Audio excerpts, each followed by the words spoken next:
back to Mikey. A serious one for a moment. There's no easy way for me to ask you this question. Everything that's happened in the States and around the world as a result of what's occurred there with racial discrimination being highlighted as it should be, how have you seen all this, Mikey?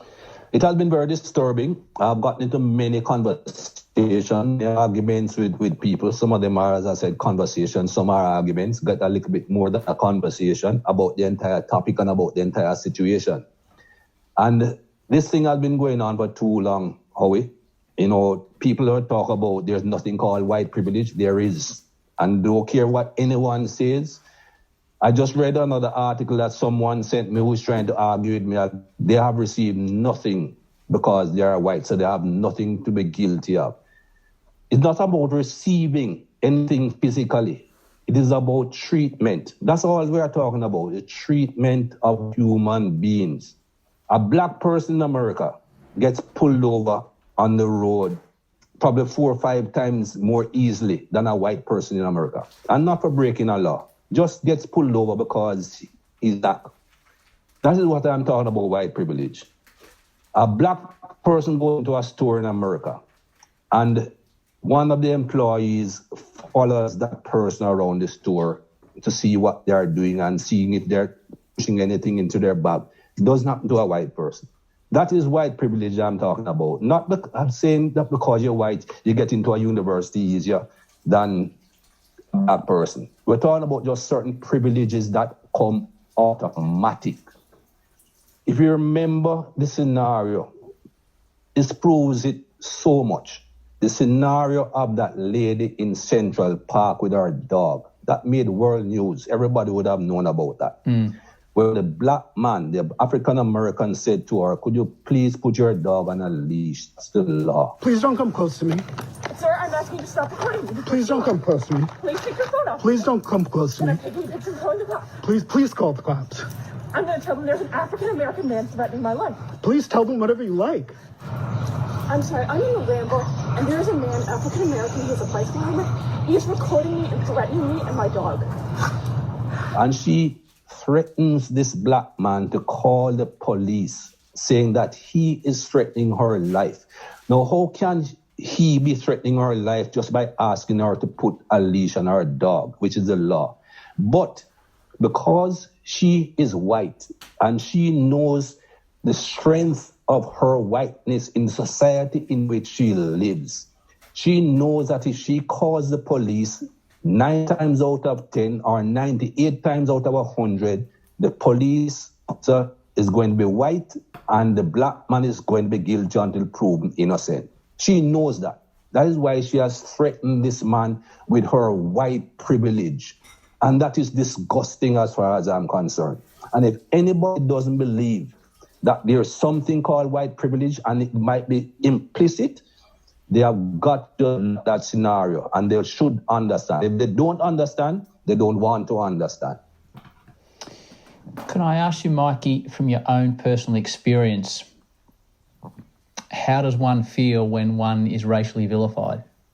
Oh, to be honest, I've never had a great deal of experience with it personally because I grew up in Jamaica. And as a young man, there was racism in Jamaica, but I didn't experience it because perhaps I just didn't go places where I would be racially profiled or I would experience racism. I came to England. I experienced it in England. I sit in Australia, but my attitude when I go to places is simple. I tell myself I do not live there and I'll be going home at the end of the tour. I don't have to be dealing with it day in, day out.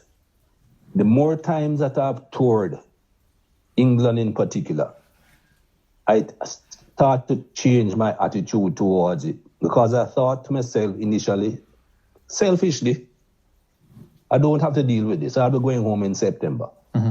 But when you meet people who have to be living with it and they tell you their experiences and the way it affects their life, you then get to change your attitude towards it because you say, injustice to one man is injustice to all.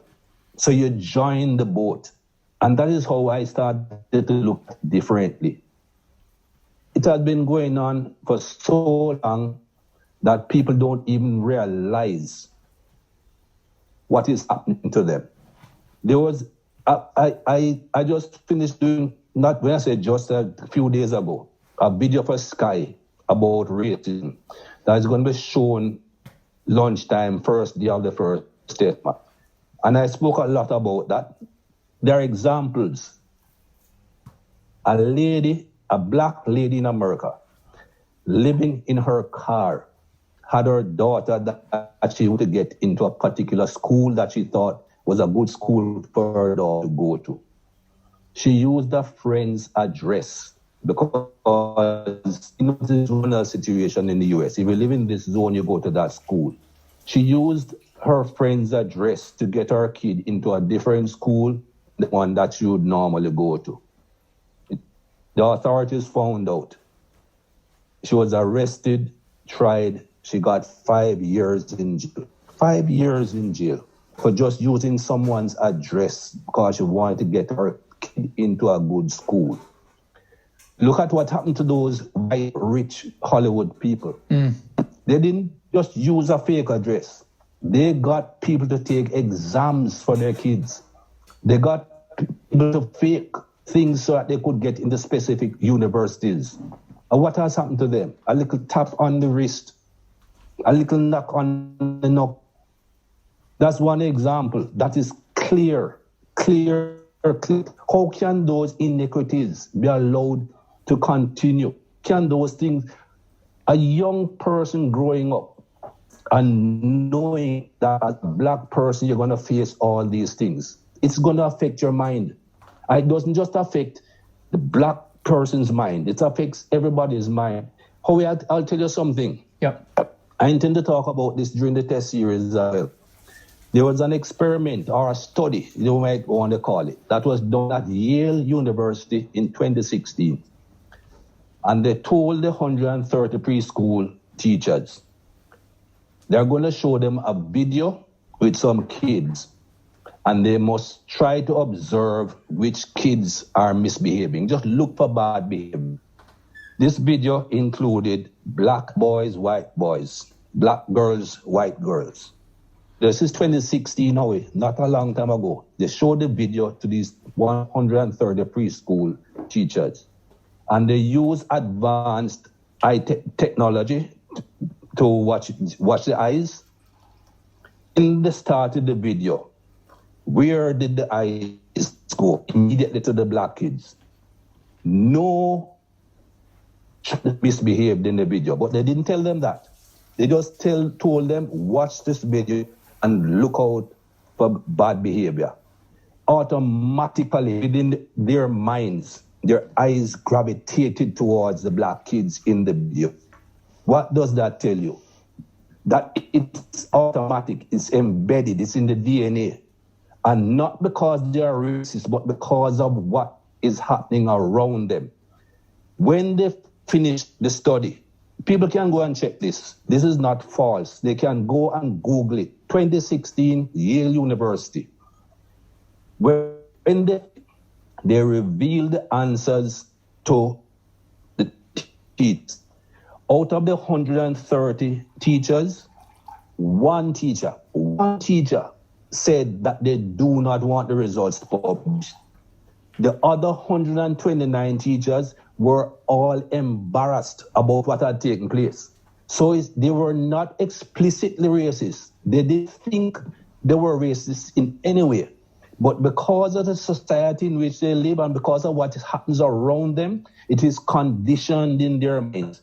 And the other 129 teachers said, I was so embarrassed. Release it. People need to know these things. One out of 130 said they didn't want the information released.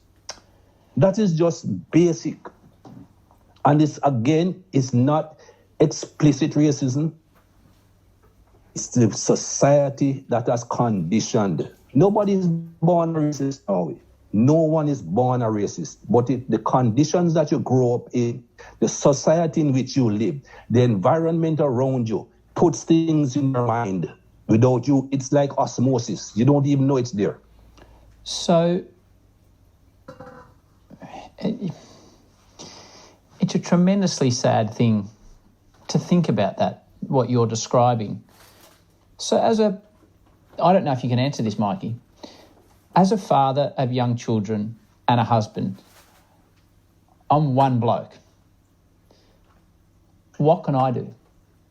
Each person needs to try and be conscious of exactly what is taking place around them, in their own situation, Howie.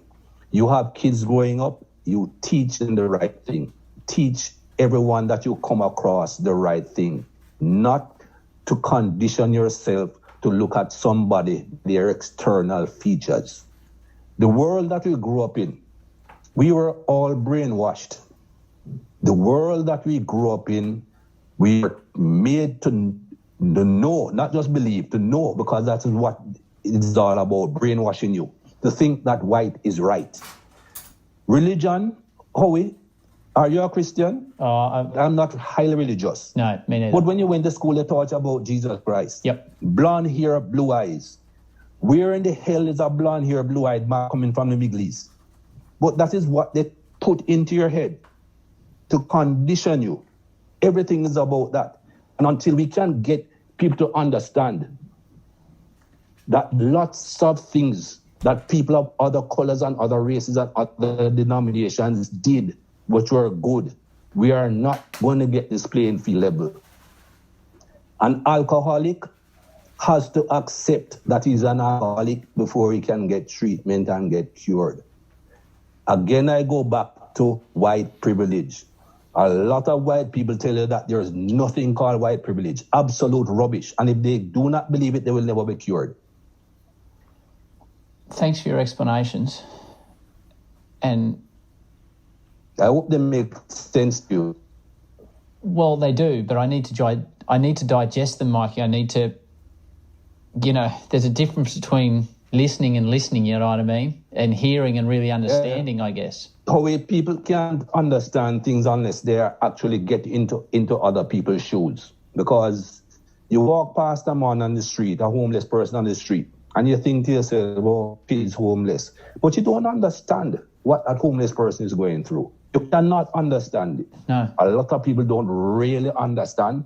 They'll come and tell you, oh, yeah, you can understand. But they don't really understand. And they tell you, oh, slavery was decades ago.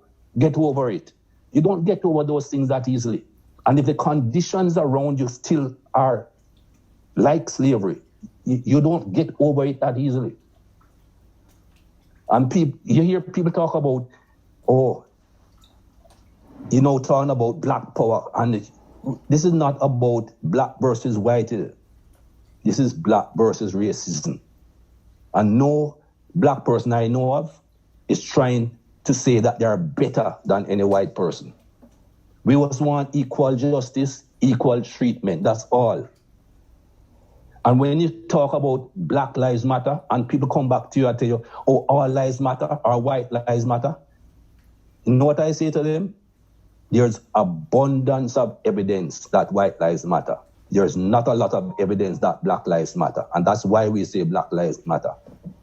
So, Mikey, do you see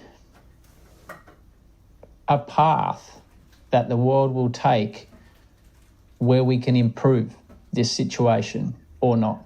Definitely.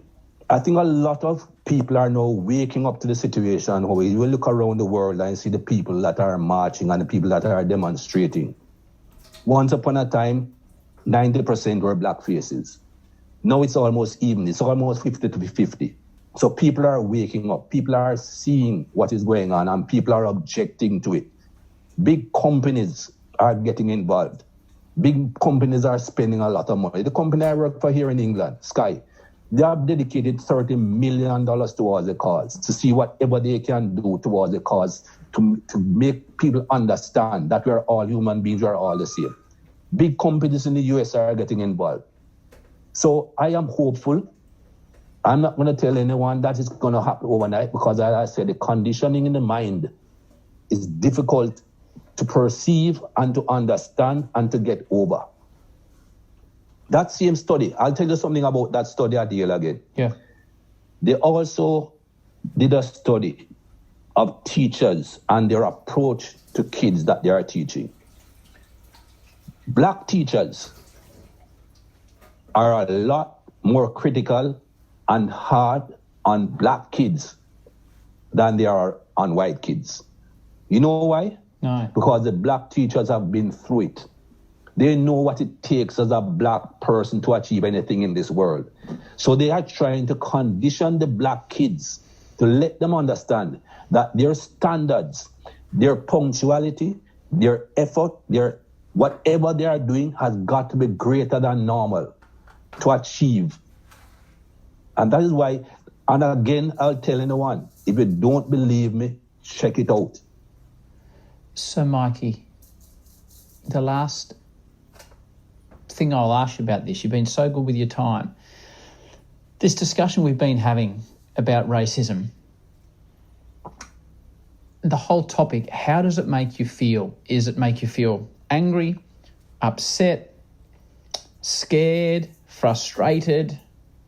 How does it make you feel that in 20... Frustrated. Right. Frustrated. I'm not angry unless somebody comes to me and tell me some BS. That gets me angry. When people can't understand what's going on and try to justify certain rubbish that is going on. That makes me angry. But it's just so... you're upsetting me now, Mike. It's just so sad, Mike. It's just so sad that in 2020, this is happening. Yeah, but the thing is, how as I said, this is something that is in your brain. It goes in by osmosis. A lot of people do not want to look at somebody else differently. But because of what they grow up with, the environment in which they grow, the society in which they live, it seeps into them without them even knowing. It's subconscious. Without even knowing, it can happen. And until we admit that there is wrong, and we can see and understand it, we ain't going to change it. Mikey, 100-odd episodes into this podcast, the cricket chat was fascinating. I haven't been educated in this podcast like the way you've been educating me for the last half hour and educating our audience. So, well, thank you is not even the right word, but thanks for taking the time to explain the way you see it.